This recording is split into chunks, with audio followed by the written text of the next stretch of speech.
Good evening, and good evening, Councillor Debenham. Um, Good evening, and thank you for coming along.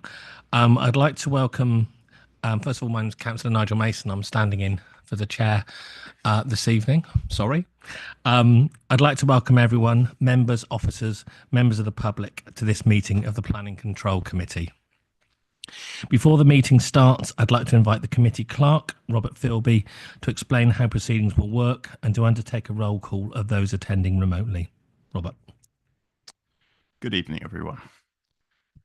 Can I confirm the following officers can hear us and we can hear them? Sonoba Khan. Yes, I can hear you. Brilliant. Thank you, Sonoba. Rules of debate. If a member wishes to speak, they should use the speak button located on the microphone unit. The microphone will light up green and the chair will be alerted of your request to speak. When the chair invites you to speak, your microphone will be made live and will turn red, at which point you can speak. When the public participants are invited to speak, their microphones will be made live by the committee officer. When requested to vote, voting will be made via the yes, no, abstain buttons on your microphone unit. Details of how members voted will be shown on the screens around the room and the result will be visible on the YouTube stream. In the event of a tied vote, the chair will have the casting vote. Are there any questions before we start the meeting? I will now hand back to the chair. Thank you, Robert. Item 1, apologies for absence. We've had apologies have been received from councillors Amy Allen, Councillor Sadie Billing and Councillor Elizabeth Dennis. Having given due notice, Councillor Mick Debenham has substituted for Councillor Allen. Item 2, minutes of the meeting of the 16th of January 2025. I propose that we take as read and approve the minutes of the meeting held on 16th of January 2025 as a true record of proceedings. May I have a seconder?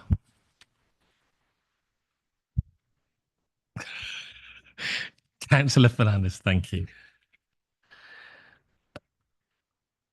Do we have any comments or amendments for the minutes? Councillor Bryony May. Thank you, Chair. I note on the minutes or the draft minutes that I marked down as attending the meeting when I wasn't here, and I gave my apologies on the day of the meeting. Thank you.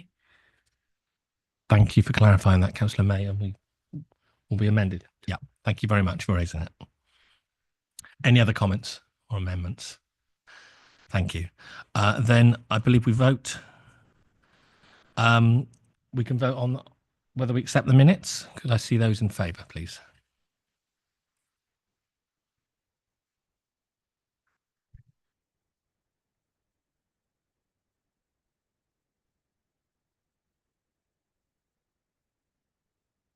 That's carried, Chair.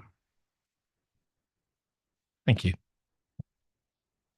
Item 3, notification of other business. There is none. Item 4, Chair's announcements. 1, recording. In accordance with the Council's policy, this meeting is being recorded. The recording will be available both on the Council's YouTube channel as well as on the Council's ModGov site alongside the documents from the meeting. 2, declaration of interest. Members are reminded to make declarations of interest before an item. The detailed reminder about this and speaking rights is set under the Chair's announcement on the agenda. 3, to clarify matters for the registered speakers. Members of the public in groups of supporters or objectors have up to 3 minutes per person. Where there is only one public supporter or objector, then that member of the public will have up to 5 minutes. There are separate groups for people registered as member advocate objectors, member advocate supporters, and for the applicant, their agent or representative. This is up to 5 minutes per group. All speakers will receive a warning when you have 1 minute remaining. Following the conclusion of your time, members will be invited to ask points of clarification.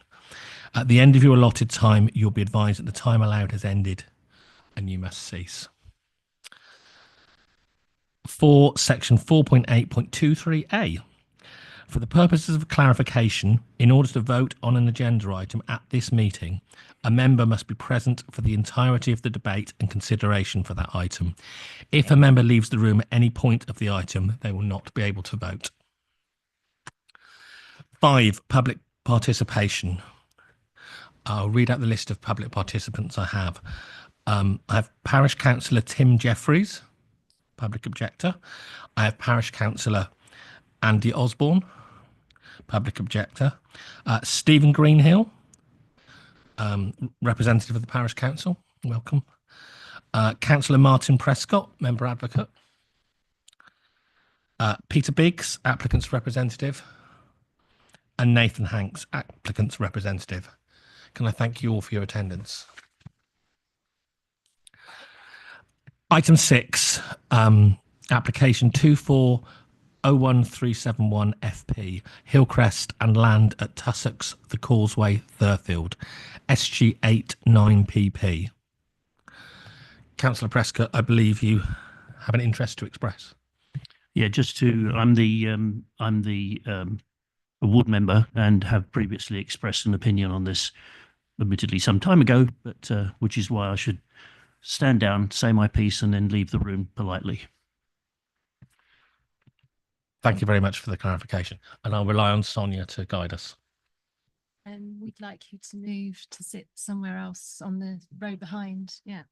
Thank you.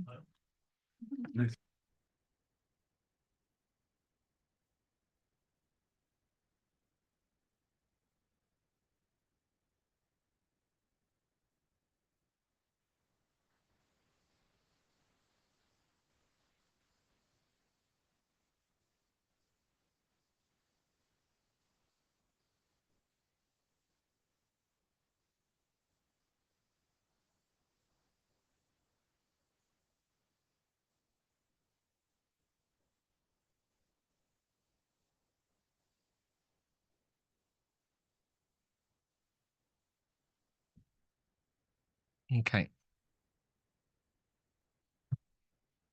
Thank you very much. May I ask Tom Ray to present? Thank you, Chair. I do have 2 items for updating the committee this evening, in addition to those that have already been circulated with the published addendum report. The first item is a letter which we received yesterday afternoon from a local resident raising objections in support of the Parish Council objection. And the following matters are raised in this letter. On highway issues, the objector is concerned that there isn't any clarity on whether the Highway Authority is supporting the development. Secondly, the proposed highway works are not specifically included in the description of the development, that neighbours have not been fully consulted on the highway works, that highway works would create a danger to pedestrians, and on sewage matters, the a resident raises concerns over the release of untreated sewage from Thurfield sewage treatment works and the general uncertain future of Thames Water. The objector also comments that Thames Water is not a statutory consultee and cannot object to the development. The matter of water pollution is for the Planning Authority to consider. The resident goes on to say that a recent Environment Agency report states that there has been raw sewage discharge into the River Rib at Thurfield, and it is requested that a Grampian condition is attached if permission is granted, preventing development commencing unless and until the necessary improvement works have been completed at Thurfield Sewage Works. The letter has been published to the Council's website for the full details, Chair.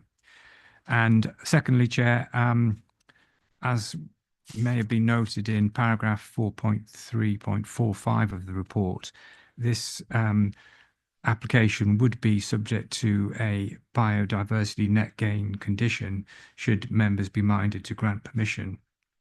And there's a standard biodiversity net gain condition which should be added to the report, and that is required by Schedule 7A of the Town and Country Planning Act. Basically, that requires a biodiversity plan to be submitted and approved by the local planning authority So if members are minded to grant permission, I would recommend that that standard and mandatory condition is added to the recommendation. So Chair, if I can now go to the slides.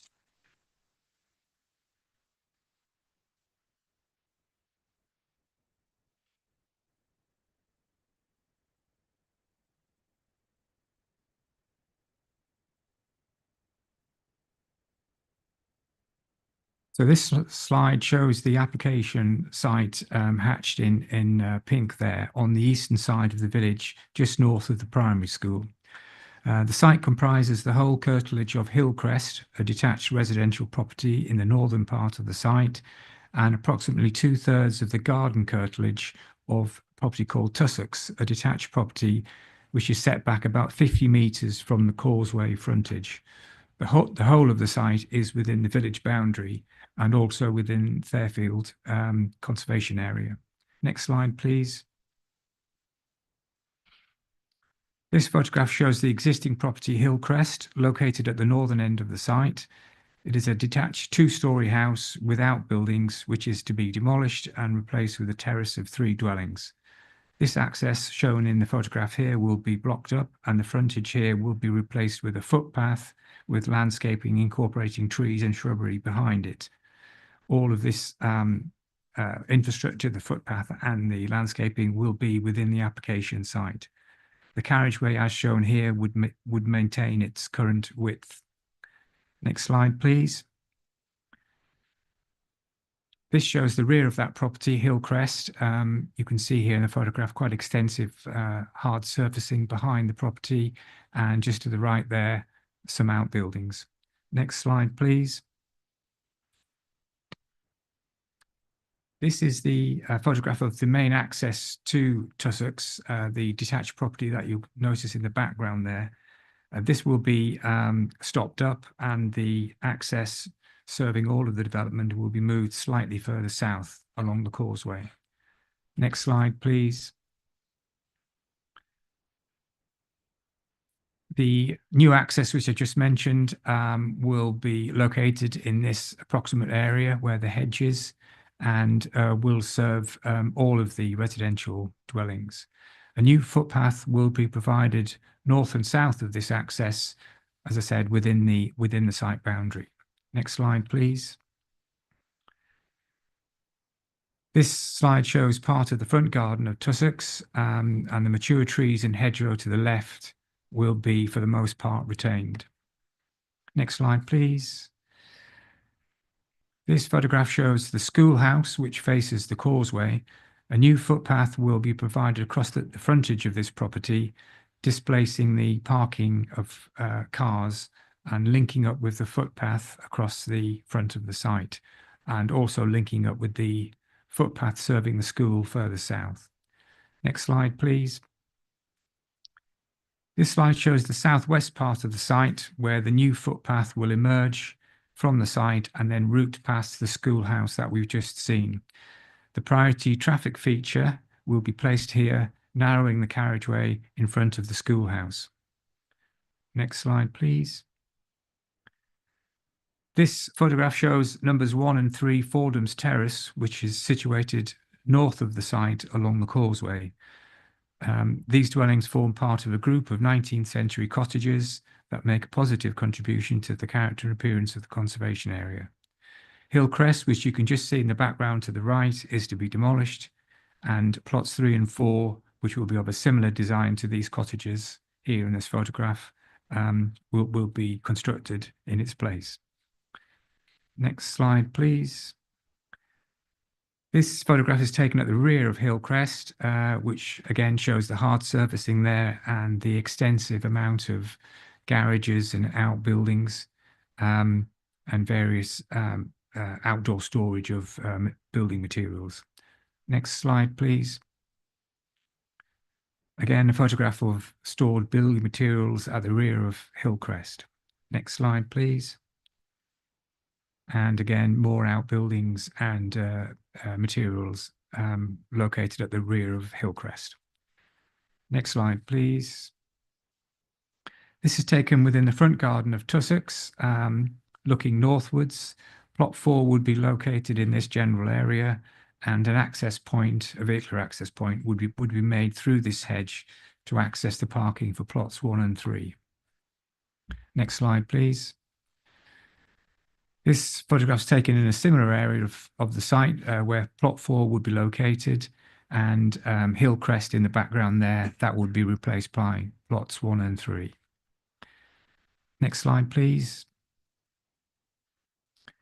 So this photograph is looking south along the causeway with the application site on the left-hand side and the schoolhouse in the distance.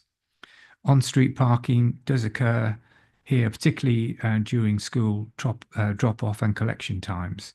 And people leaving or accessing their cars must use the carriageway to walk along because of the hedgerows on the left-hand side.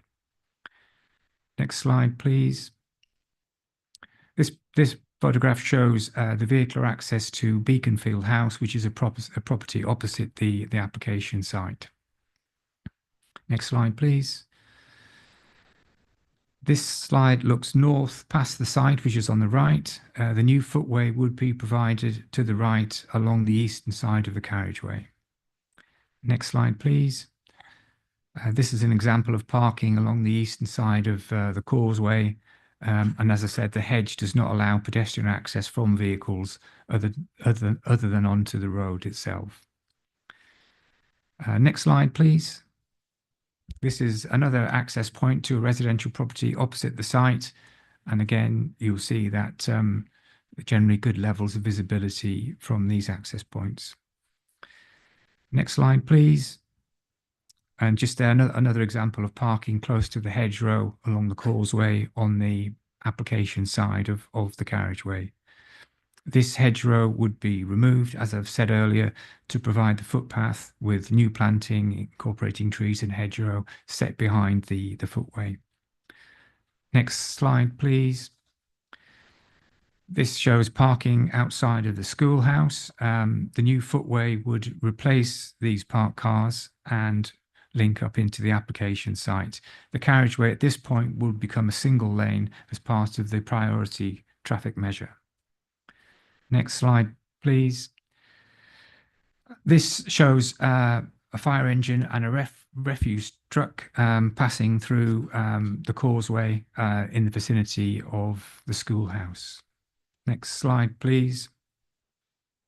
Again, a similar photograph showing a fire engine and a refuse truck coming through the causeway. The available gap, even with the parked cars there, is around 3.8 meters to the opposite side of the carriageway. These parked cars, as you see there, will be replaced with a footway with a similar gap being retained across the carriageway. Next slide, please. This shows a refuse vehicle heading south past the school. The footpath on the right you see there would be extended, linking up with the site along the right-hand side. Next slide, please. And again, a refuse vehicle facing south here, passing through the causeway. Cars parked on the left here will be removed by the new footway. Next slide, please. Again, another photograph showing a refuse truck negotiating the causeway. Just for members' information, this is the largest vehicle that the council uses under its contract, measuring 12.1 meters in length and 2.5 meters in width, just to give you an idea of the size of vehicle that will be passing through the priority traffic feature. Next slide, please. And this is the final photograph showing the school buildings on the left-hand side, which will be reached by a new footpath on the left here, replacing these parked cars. Next slide, please. This is an extract from the local plan showing the village boundary and showing the site within the settlement boundary on the right-hand side there, edged in red. Next slide, please. This is an opportunities and constraints drawing submitted with the application, and the pink areas denote hard standing and blue areas existing buildings. Hillcrest in particular, as we've seen from the photograph, is particularly developed at present with extensive hard surfacing and a building footprint. Next slide, please. This is a submitted wider context plan, and the development does not project any further eastwards than Tussocks, which is the existing house to be kept on the site. And there is similar in-depth development to the south of the application site. Next slide, please. This drawing shows the site plan for the development and the 7 houses proposed. As I said, plots 1 and 3 will be in the northern part of the site, essentially replacing Hillcrest, the existing dwelling, and its associated garages and outbuildings. The car parking for these 3 units is shown there on the top right-hand side in the form of a carport accommodating 6 vehicles with parking in front. Plots 4, 6 and 7 are located sort of in the middle of the plan there, set back slightly to retain landscaping at the front of the site. And plot 5 is located towards the back of the site alongside Tussocks. A single point of access, vehicular access, would serve all of the dwellings within this development and replace the existing access point, which would be stopped up. The access width is sufficient to allow service vehicles to enter and leave the site in a forward gear, and all parking is provided within the site, consisting of 18 parking spaces, including 4 visitor spaces. Next slide, please. This drawing is attached to the submitted Stage 1 road safety audit, and it shows the provision of a 2-metre wide footway across the front of and within the application, across the front of the site, but within the application site, and then extending to the south past the schoolhouse on highway land. The carriageway will narrow here for a short stretch in front of the schoolhouse, and therefore a priority traffic measure is proposed, giving priority to northbound traffic. Next slide, please. This drawing shows various street scene and sections across the site. The site slopes gently from north to south, and the development steps down in accordance with this falling gradient. Next slide, please. And this drawing shows the detail of the proposed dwellings 1 to 4. Plots 1 and 3 have been designed to be similar in appearance to Fordham Terrace, including porches, fully hipped roofs, chimney stacks, Georgian-style timber framed windows, etc. Plot 4 to the bottom of that drawing is similarly designed with a hip roof and similar traditional architectural features. Next slide, please. And this drawing shows the details for plots 5, 6 and 7, and again they are similarly designed to the other 4 plots. Next slide, please. And this drawing includes the materials schedule at the bottom of the drawing there, including the use of handmade buff bricks, which are sympathetic to the Fordham's Terrace and the schoolhouse. Materials also include timber flush casement windows and sliding sash windows, and other traditional materials such as natural slate, timber cladding, and decorative brickwork above windows. Next slide, please.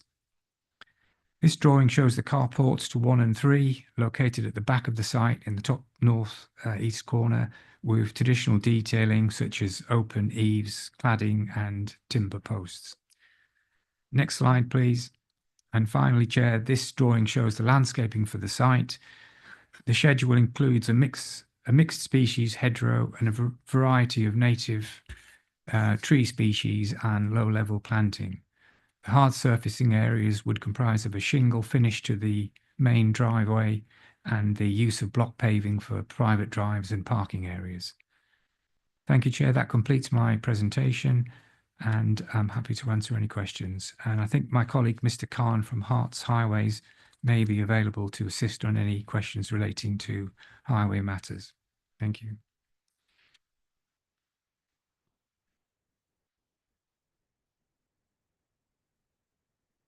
Thank you very much, Tom. So before I bring any questions for the planning officer from the committee. Just a reminder to members of the public and everybody else. When I ask if anyone has any questions, I'm only asking the committee themselves, and it can seem terribly rude when everybody else has got a question. So just to clarify that, thank you. So any questions for the planning officer, and a reminder that we have a highways officer remotely in attendance. Sorry, Councillor Prescott is indicating. Am I actually allowed to ask a question? No. Sorry. But thank you for asking and clarifying. Okay, so any questions to the planning officer or to the highways officer? I think Councillor Brown was first off the mark, I think. Thank you, Chair. Couple of questions. So that lovely looking tree in Tussock's Gardens, is that going to be retained? The really beautiful orangey looking one? Oh, it's a silver birch. I don't know anything about trees. You can tell that. But it does look nice. I think that tree is being shown to be retained on the landscape drawing. If we could flick back to that, I think we could probably see that that's in the centre of the site next to plot 6. But yes, I think it is. You think it is? Okay. Second question then. Oh, it's just coming up. Which one is it then? You see the sort of the yellowy driveway across the, Yep. That's the yew tree there. Sorry, the birch tree. Okay. Shown retained. Okay, so that's being retained. That's very good news.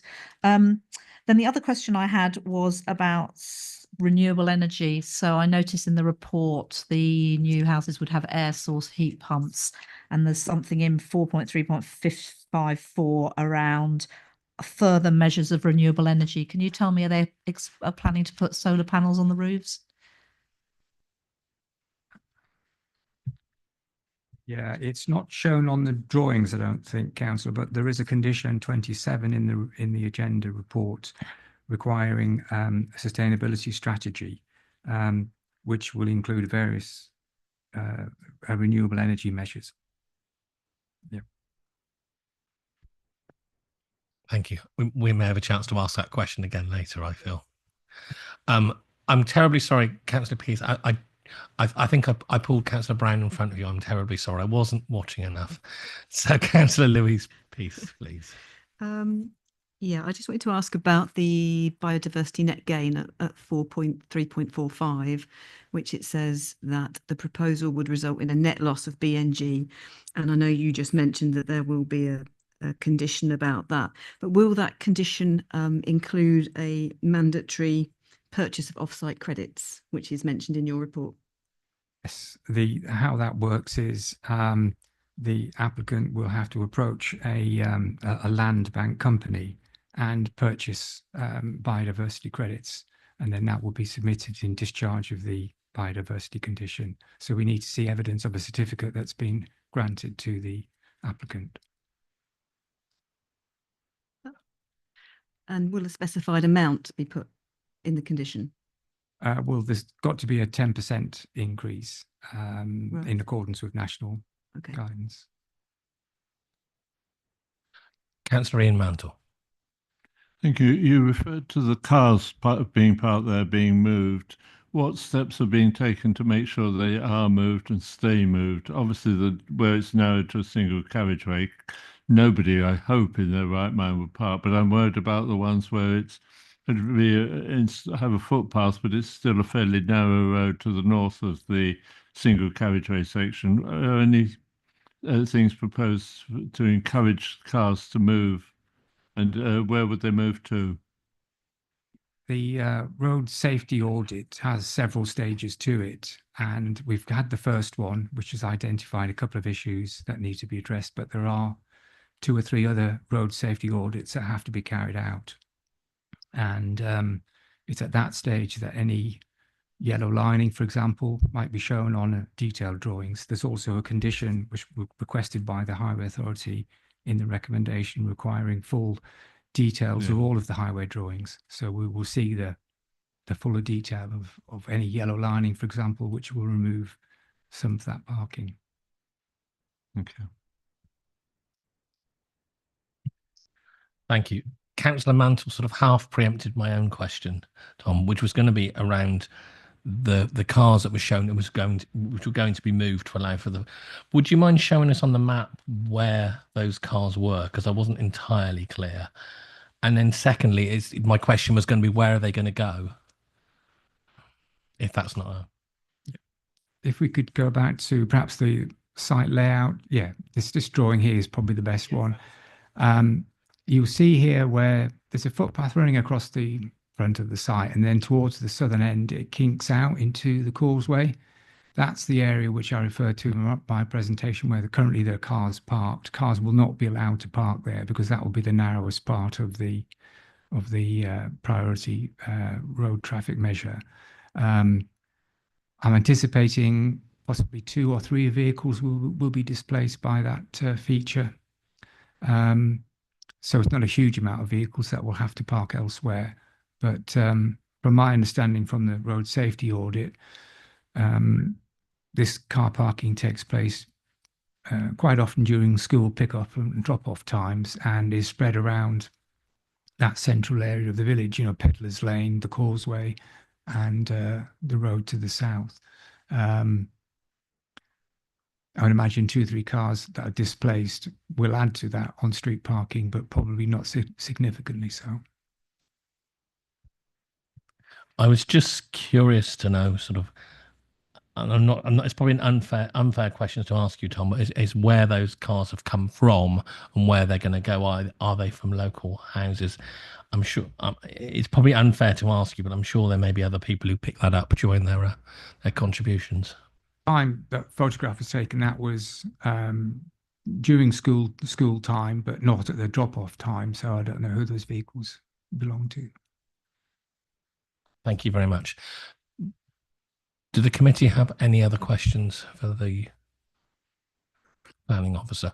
Also, just a reminder, you do have the opportunity to ask the highways officer at this point. We should take advantage. No? I ask him. Stop making me laugh, Councillor Brown.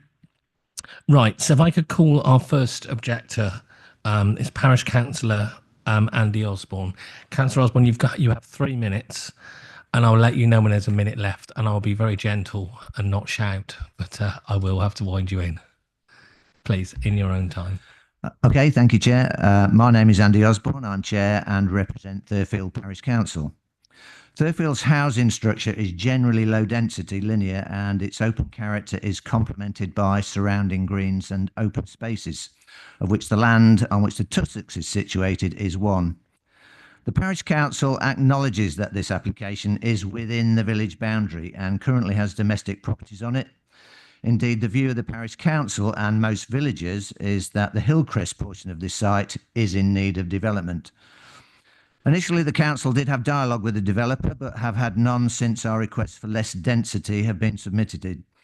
The Parish Council deems that the density of this development is not in keeping with the general outlay of the village, and particularly with the other buildings in the causeway. We have therefore submitted our request for this to be altered in previous objections. The speakers following me will highlight the major issues that another 50 vehicles located in the village will potentially cause in terms of on-street parking and safety for vehicle and pedestrian road users. These concerns have been put to NHDC planning officers and highway officers, but were met with clearly closed minds. Thurfield is open to a shared surface scheme, which has been successfully adopted in other parts of the UK, and if adopted here would negate the need for halving the road width of an already narrow road in and out of the village, which is already used by extremely large agricultural vehicles and machinery, larger than refuse vehicles, I might add. The exit from the 3 properties opposite, we believe, also have not been fully taken into consideration. All of this said, there has been no consultation through proper procedures.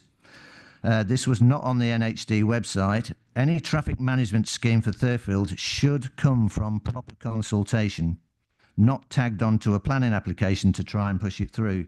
1 minute. The prospect of this materialising is quite horrifying to the majority of Thurfield residents. Finally, in September 2024, NHDC adopted a Sustainability Supplementary Planning document. This document recognises that chalk streams in the district are internationally important.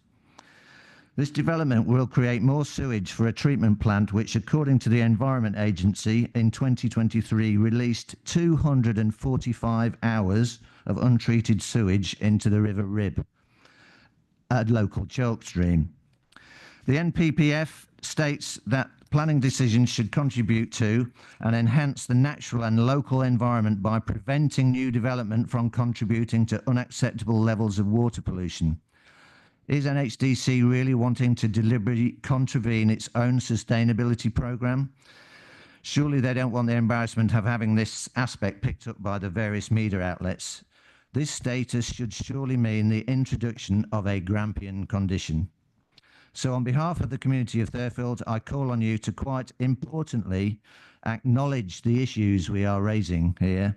The raw sewage and highway pieces particularly are of major concern to everyone in Thurfield. Thank you. Thank you very much. Councillor Osborne. May I ask the committee, do you have any points of clarification? Councillor Osborne. Councillor McDebenham. Thank you very much. I don't know if I misheard, but I'm sure you said that this development will bring in 50 extra vehicles. What was that based on? No, the 50 we have what I didn't have time to put in this the 3-minute speech was the fact that we have another major development going and just about to start in the village called Grange Meadow, which was handled by this committee at the end of last year. That combined with this one is where the 50 vehicles comes from. Do I have any further questions, points of clarification? No? In which case, may I ask the second objector, Parish Councillor Tim Jeffries. Tim, you have 3 minutes. I was very lenient last time. I'll get less lenient each time. Thank you very much. Thank you. I'm Tim Jeffries. I'm a resident of the Causeway and also a member of the Parish Council. Can I just say the proposed development is on an open area of the Thurfield Conservation Area, but the Council's own supplementary planning document states that the open nature of the village centre should be maintained. A pre-application for the Tussock site was rejected in 2018, highlighting harmful aspects of this development in closing down the open character of this part of the conservation area. What's changed? We accept Hillcrest needs development, and a terrace of 3 is proposed to match existing conservation terraces. In reality, perhaps this should be a semi-detached property to allow larger gardens and allowing parking at the side to be in keeping. The Causeway currently has a linear development. Plot 5, though, creates a new building line alongside Tussocks, which we think will be detrimental and could cause problems in the future. It proposes 4 3-bedroom homes and 3 4-bed homes. There's no local benefit, no chance of the housing ladder for young residents. Moving on, as Andy's already said, a major issue for us is the roadway. The Causeway has become significantly busier recently. It's a rat run between the 505 and A10. Speeds are often greatly in excess of 30 miles an hour, and access onto the road is fraught, especially at key times. There's already on-street parking at existing mid-terraces on the Causeway, and owners and visitors of units 1, 2 and 3 will no doubt park near their front doors and on street. We've submitted numerous photos showing parking from the school all the way up the Causeway to Hillcrest. It's not just on school drop-off, it's on the chapel days, it's when ramblers are congregating, it's when the pub is busy in the summer. Negotiating the road is difficult already, and access onto the road from the development itself will be hazardous. The parking proposals here are 2 spaces per home plus 4 visitor spaces. That's meeting general guidelines, but totally inadequate. Every house will have 2 or 3 cars, especially when children reach driving age. 1 minute left. Adding in the Grange Meadow development, some 35 to 50 cars will be added into the village. There are no everyday services in the village, and car journeys for work, secondary schools, shops, restaurants are inevitable. We note claptrap about cycling to local amenities such as Royston Station. Anyone who knows the village realises there is a steep 2-mile hill from Royston, which is normally only explored by cyclists in leotards. Okay. And then finally, the peak hour trips calculation here for 7 dwellings of 3 trips, 2 out and 1 in at morning peak, for example, is just not credible. The application uses TRIX data comparing Thurfield with suburban locations which have services in walking distance. It is more likely that 3 morning peak trips per household will occur, feeding onto an already congested road. Our local opinion, it's not a NIMBY reaction, it's just there are just too many doubts to allow this application to go through as it stands. Thank you very much. And that was close to time. Well done.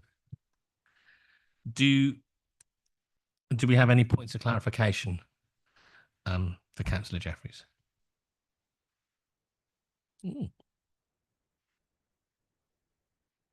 Oh, fine. And if we could move on, our third objector is Mr. Stephen Greenhill. Stephen, you have 3 minutes, and I'll let you know when you've got a minute left. Thank you, Chair. I've lived in Thurfield for 21 years, very close to the application site. I was formerly the County Council's Highways Manager for North Hertfordshire and have been asked by the Parish Council to attend this meeting to provide comments upon the scheme proposed to mitigate the highways impact of this application. The County Council's Highway Authority, as previously stated, has requested that the developer provide a new footway to link the development to the existing footway outside Thurfield First School. To deliver that footway, it is proposed to narrow the road width by creating a priority feature whereby southbound vehicles would be required to give way to those heading north. This significant change to the main road through the village has not been properly consulted upon, not forming part of the developer's application. The Planning Officer's report quotes a number of villages in Hertfordshire where similar features have been provided. But in those places, the features are part of a community-driven traffic calming scheme, which had extensive consultation. In this case, the proposal serves only to facilitate an otherwise unacceptable development. And this proposed priority feature comes with site-specific risks. The approach from the south has 3 bends and 6 junctions in close proximity to the feature, following which drivers will suddenly encounter the narrowing. Drivers approaching from the north pass over a small crest, coincidentally outside the hill crest, just before the give-way point of the narrowing. Consequently, drivers may speed through the single vehicle width in order to beat oncoming vehicles. This may lead to sudden braking, collisions and impacts with the new curb extension in the southbound vehicle path. Delays resulting from the proposed priority feature may result in drivers choosing to divert via Pedlar's Lane and Kelshaw Tops. And for those not familiar with those roads, these are roads where there is no footway provision, and in the latter case, blind bends, further increasing the risk for pedestrians. I've walked it many a time. 1 minute. Thank you. Also, there are existing house accesses on the west side of the causeway in the narrowed area of the priority feature. The use of these is likely to become far more dangerous. These risks have not been addressed by the latest Stage 1 safety audit, despite them being highlighted by the Parish Council. It is the Parish Council's view that the priority feature is potentially dangerous and supported by a Stage 1 safety audit, which is wholly inadequate. I urge the members of the committee to reject the application and its highways proposals as currently presented, being inadequate and lacking proper safety scrutiny. Thank you, Chair. Thank you very much. Do we have any questions, Mr. Greenhill, from the committee? Yes, Councillor Peace. What would be your opinion on this application if the highways works were not included in it, i.e. not the footpath outside schoolhouse and the priority system? We recognise at the Parish Council that the footway is a positive measure, but there are other ways in which it could be delivered without requiring the priority feature. The priority feature is also to facilitate an acceptable visibility display from the development. And that's been made clear in correspondence. Okay, thank you. I'll remind members that the questions are supposed to be points of clarification. So, do we have any other points of clarification from the committee? No? In which case, I will call our member advocate objector, Councillor Martin Prescott. Councillor Prescott, you have 5 minutes, and I'll let you know when there's a minute left. Thank you, Mr. Chairman. I can't imagine I'm going to take up all of that 5 minutes because the arguments have been put very eloquently by my friends from the parish council and the local residents. I called this matter in some months ago at the request of the parish council, and before quite a lot of this work had been done, and there have been some very last-minute changes to the application, modifications to the application. I have considerable concerns about the highways issues, and as has been stated many times, the road narrowing section, which is not part of the development but is included in the proposal as a means to effectively validate the highways elements of the application.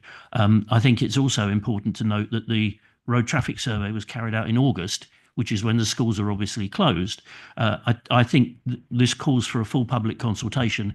If I think Councillor Pearce made the point or floated the idea of the application proceeding without the highways, the road narrowing element of the. I don't know if that's a possibility, but I think at very least there should be a full public consultation carried out on that specific matter before this application is. A decision is made upon this application, if in fact it is integral to the requirement to produce to approve the application in its entirety. That really is the point I wanted to make. There was also a mention of the fact that if there is a traffic calming measure there would have to be illuminated signs, and Thurfield is a dark village, so illuminated signs would cause some real problems there. I don't really want to say anything more because I think I don't want to detract from what's already been said, but I would reiterate the business of the full public consultation on the element of the highways, which is not part of the application. Thank you. Thank you, Councillor Prescott. Do the committee have any questions for Councillor Prescott? No? Okay. So I just wanted to clarify something with Sonia as our legal expert. On my notes, it suggests that Councillor Prescott has to leave the chamber after the applicant's representative. But certainly when I've been in that position recently, I've had to leave at this point. So I just wanted to not make a mistake. I think it should be now. So I'm sorry, Martin, you're being... It's like a game show, isn't it? You're fired. We will let you know when you can come back, I promise you.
After that brief interlude to eject Councillor Prescott.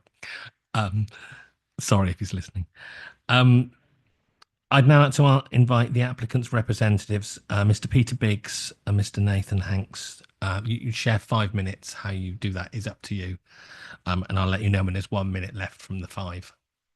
Okay. Thank you, Chair. This full planning application being considered by the committee this evening has been arrived at through lengthy and informative discussions with your officers to ensure that all matters that have been raised by third parties have been taken into account through the design and application process. Myself and the applicant originally attended a parish meeting to present and discuss the development of the site back in 2023. This discussion with the parish and local residents highlighted issues such as the amount of houses proposed, which at the time was for 10 dwellings, drainage and parking implications of the development. These comments, along with discussions with the case officer during the subsequent application for 10 houses, was then withdrawn and a new scheme was prepared and submitted for the application for 7 new homes, which is what members are considering this evening. The current application has a lower density development that your officers consider has been well designed in form and layout, and that it will respond positively to the site's local context within the village's conservation area. A heritage consultant has been involved as part of the applicant's project team, informing the design and setting out the heritage case to the council's conservation officer to assist with assessing the impact of the development on the surrounding heritage assets. Specialist reports have been provided with the application showing how the scheme will be drained, how highway issues have been assessed and addressed, and how the scheme will provide for biodiversity net gain requirements. As a result of these submissions, which have addressed key issues raised by the application, no objections have been raised from the specialist advisors such as the Conservation and Ecological Officers, the Flood Authority, Thames Water or the Highway Authority. Overall, the Council's case officer concludes that the proposals will bring forward social benefits of delivering 7 new dwellings that will assist in addressing the Council's identified housing supply shortfall in a Category A village and will help support the future viability of the village school. It will result in economic benefits through the contribution to the local economy, and the provision of a new footpath along the causeway and proposed traffic priority measure will assist with reducing traffic speeds along this part of the causeway, resulting in positive benefits to the local area. Taking into account the positive factors of the proposed development that have been outlined in this application and by officers in their report, members are therefore requested to grant planning permission for this application. One of the key issues that have been raised by the Parish Council and other third parties has been the provision of a new footpath in front of the site and traffic priority measure proposed along the causeway. I will pass over to Nathan Hanks from TPA, who will comment in more detail about this aspect of the scheme and the highway implications of the development. Thank you, Peter. The proposed development is considered to be acceptable in highways terms by Hertfordshire Highways, following an independent road safety audit. The audit included 2 site visits, one during school holidays and one during term time, concluding that there are no material safety concerns.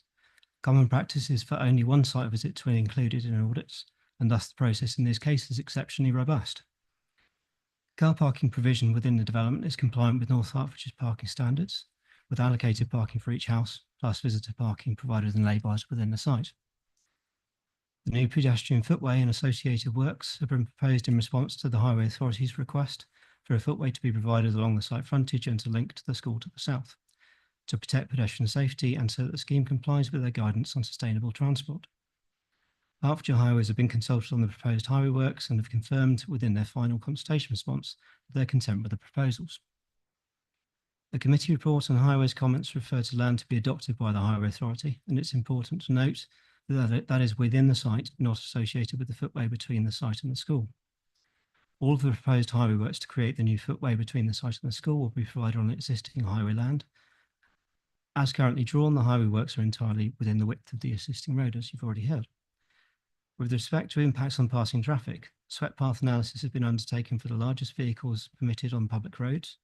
1 minute. And thank you. And in any event, the footway will narrow the road by less or the same as a parked car would do, and as such will have a lesser impact on passing traffic than existing on-street parking does, with a formalised situation being put in place.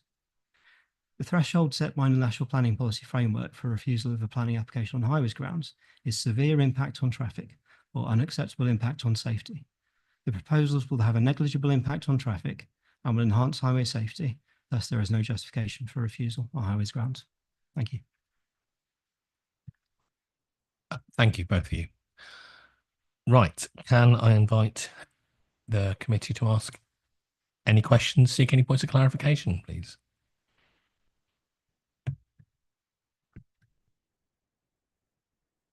None?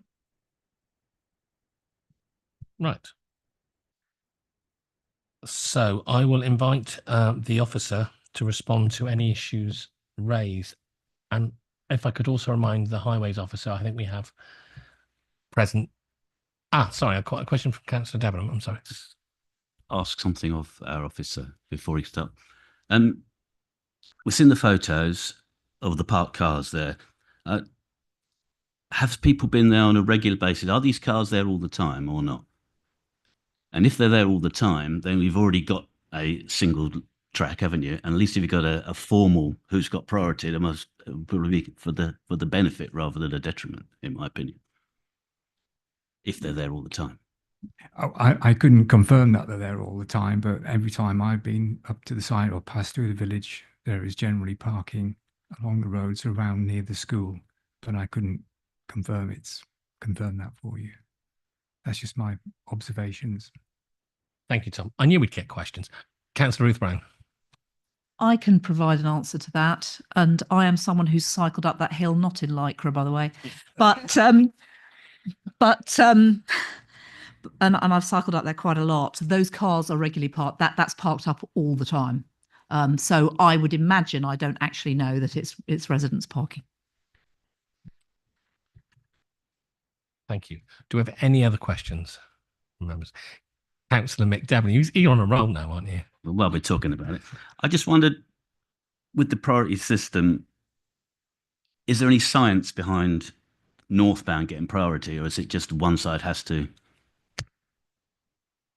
And perhaps we could bring in Mr. Khan there to answer that question if he's available. Is it possible to bring in our highways officer? Good evening, Chair. Good evening, councillors. Thank you for this opportunity to represent the Highway Authority. Just to clarify, the priority is based on the fact that it can be northbound, southbound. We decided to go with the northbound priority, and the safety audit, etc., has decided that's acceptable. There's no fast fire rule that it's got to be one way or the other. But if I may take the opportunity just to clarify a few matters that seem to be raised. First of all, as the Highway Authority, we tend to look at all applications objectively. We're not really looking at people's views until we get to look at their initial comments, and we try and pick up what the issues are, what matters. But we're simply looking at the highway aspects of developments, and then how do they absorb and follow the policies that we've got, national and local. And on that basis, this development wasn't really an issue in terms of the sightlines. Just to clarify, there was a previous application that was submitted, and we asked for a footway to connect to the school's footway.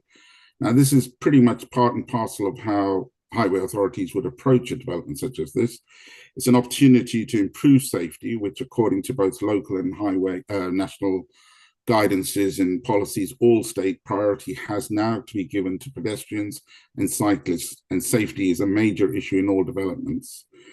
Furthermore, car parking won't be affected. The existing situation with a footway is actually on the land, which is actually public highway. Just to clarify the consultants' comments that there'll be adoption. There is an element of the footway, their site, that we will need to adopt to extend the footway on the southern part of the boundary.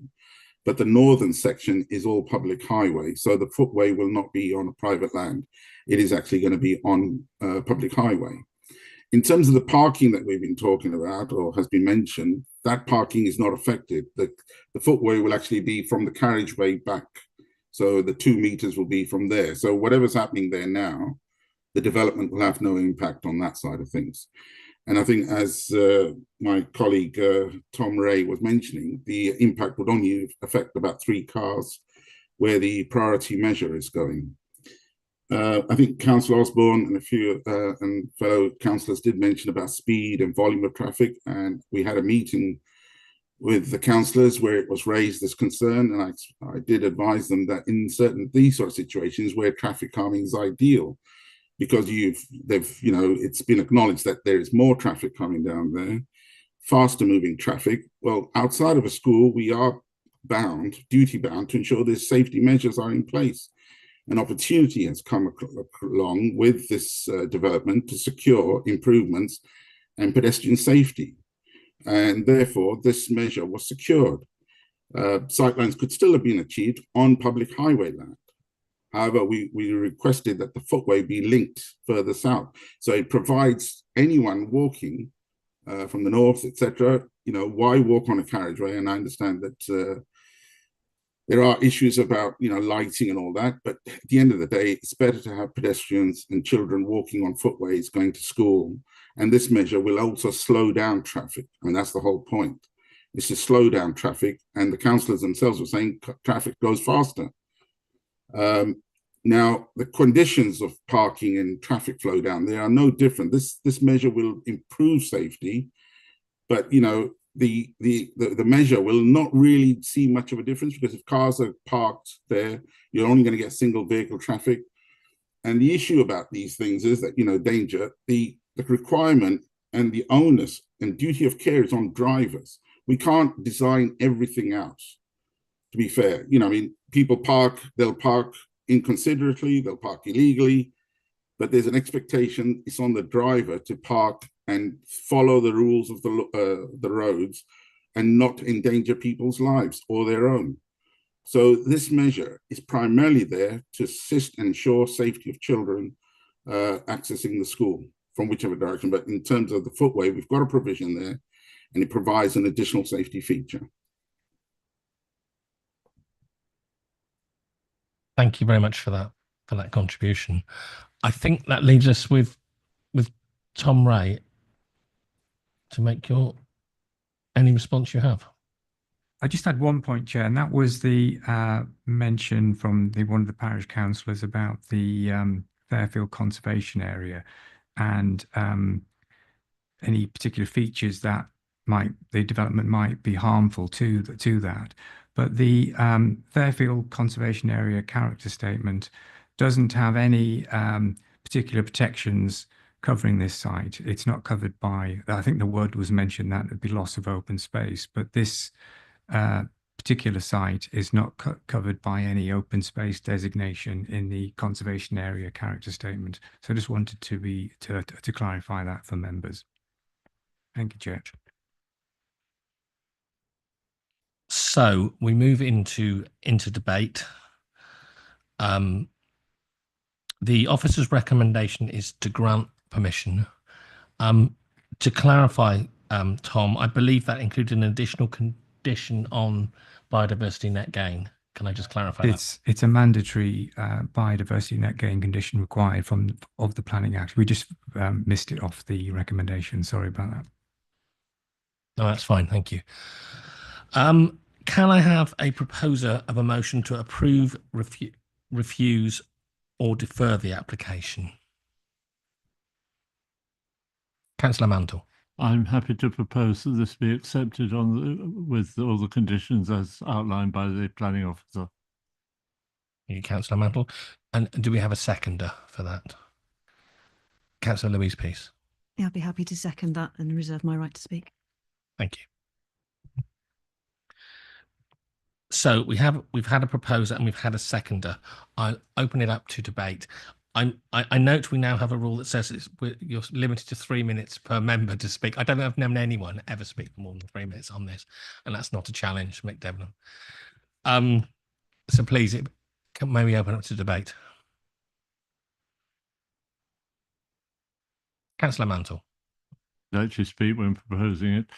There seems to be we're losing our sense of proportion. This is a development of 7 houses in an open site in a village. It doesn't appear to be public open space, by the way. It does appear to be private open space, unless I'm completely misunderstanding the report. And I think that we're losing a sense of proportion. 7 houses on this site. Other developments are not really relevant to this point.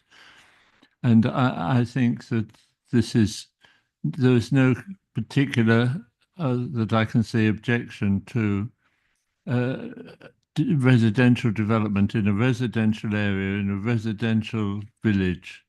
And I think this is an acceptable form of development which the village can cope with. And I'm very happy if it can be supported. Councillor Ruth Brown. So as a Royston resident of over 35 years, I know Thurfield pretty well. As I say, I've cycled up and down there quite a lot. I've been to watch cricket on the pavilion, on the playground, and there's also big areas of open greens up there. Is it Hay Green? I think it's called. I think that this contributes to adding 7 houses. I think as actually the objectors have said themselves that Hillcrest is an eyesore and would do with being redeveloped. And I think those 3 terraced houses that fit well with Fordham Terrace will be a big improvement. When I've cycled past Tussocks, I've often wondered how, why there's such a big garden there, and it is within the settlement boundary. And yes, trees and open space are really important, which is why I asked the question about retaining that beautiful tree. I think it will be well landscaped. As I say, there's a lot of green space in Thurfield anyway. This is well within the settlement boundary. It's within the built area. I think I've often thought, why is there no footpath along there, right close to a school? I hear the highways officers. I think putting in a priority traffic measure will actually improve safety, will make it better for cyclists and pedestrians. As I say, I've cycled down there and you can have a car going fast behind you trying to get past, and there's just not room. And it's can be quite scary. And I can't imagine what it's like for children getting out into the middle of the carriageway and then having to walk to school. So I think the footpath is a brilliant addition in terms of road safety. And I think it'll be less of a rat run with a traffic calming measure than it would be currently. Plus 7 houses will not add a huge number of vehicles either. I can't see any planning objections to refuse this. I am a little concerned about the sewage, because obviously sewage is a huge issue all over our district. And I know that Thames Water have a requirement to provide enough sewage outflow, but if we're already seeing sewage being dumped into the River Rib, that's not great. Obviously, we want to stop that, and we don't want to add to it. But I believe they do have a statutory responsibility to make sure they can accommodate these houses. They haven't made an objection, and therefore I don't think we have grounds to refuse it on that. So I will be supporting and voting for this application. Thank you. Thank you, Councillor Brown. You nearly made your 3 minutes. I wasn't even watching. Councillor Louise Pearce. Okay, so I mean, I understand the objections from the parish council on the basis that they've got a development here on this land, and also that there are changes to the highways that are also, in their eyes, problematic as well. But I agree with the previous statement that those parked cars outside the schoolhouse effectively make this a one-way part of the road anyway, and the new road layout will simply formalise that. I also noted in amongst the responses a response from the head teacher from the school welcoming these new properties to the area, and it would be hoped that with new families coming into the village that perhaps the need for people travelling in from the outside will eventually reduce, and then that will help to allay the traffic problems at the times of school drop-offs and pickups anyway. So I'll be supporting this. Thank you. Do we have any other contributions from members? No, in which case we will move to a vote. The recommendation is to grant permission. Can I see all those in favour of the recommendation?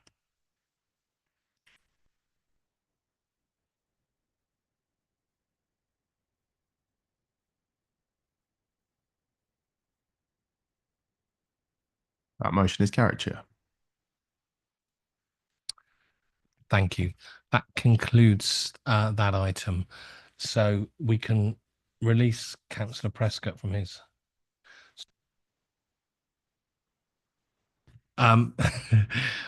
if members of the public and the applicant who've come in, if you want, we have one more item to discuss after this, but if you want to take this opportunity to leave, you're quite free to.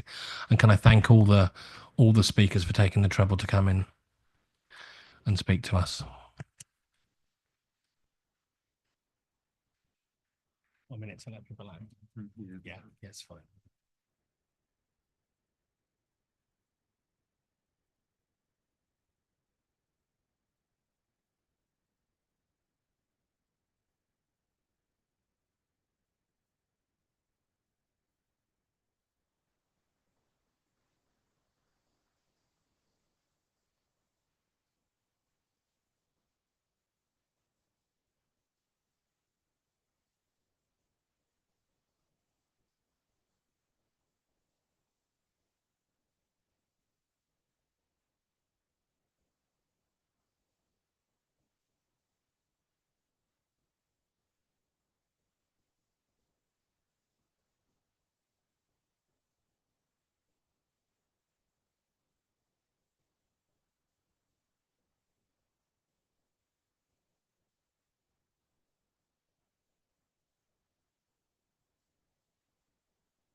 Okay, let's go through the last bit.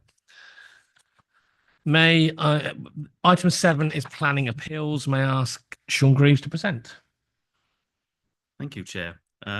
We've got, obviously this is an item for information as usual, and I have to report that we've had 3 appeal decisions since last time to report, 2 dismissed and 1 part allowed, part dismissed.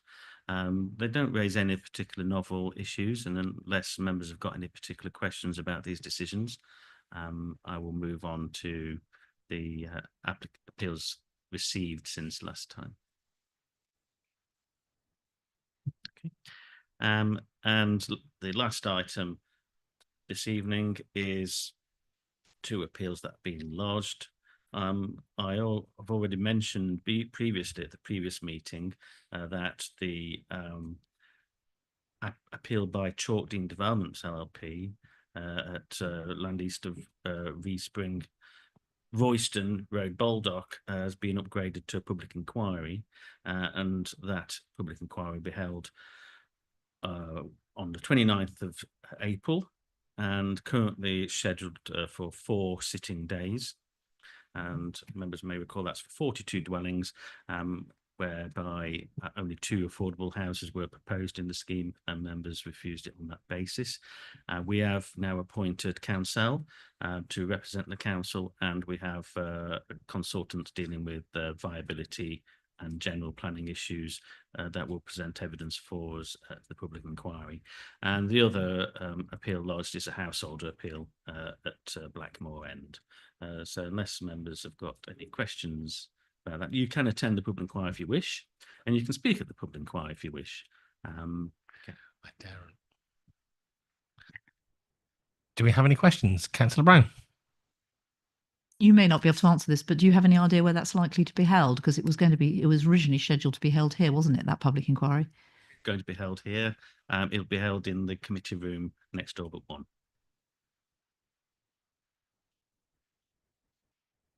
And Councillor Tyson.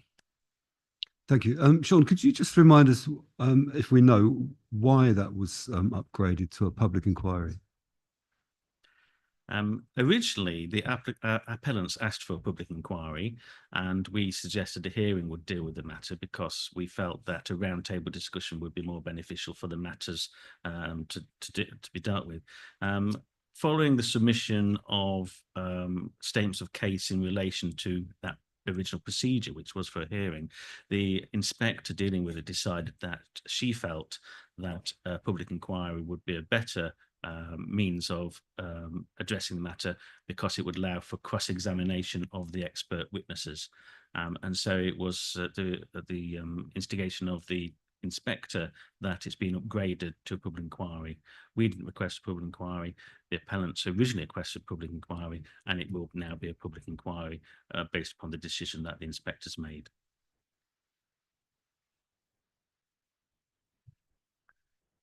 Sorry, I'm saying note. Do we have any other questions for Sean? Sean, anything else to add? Thank you. In which case, I think we've reached the end of the meeting and I formally close it. Thank you for your attendance. The next meeting of the PCC is on Tuesday, the 25th of February. It's because full council's on the Thursday.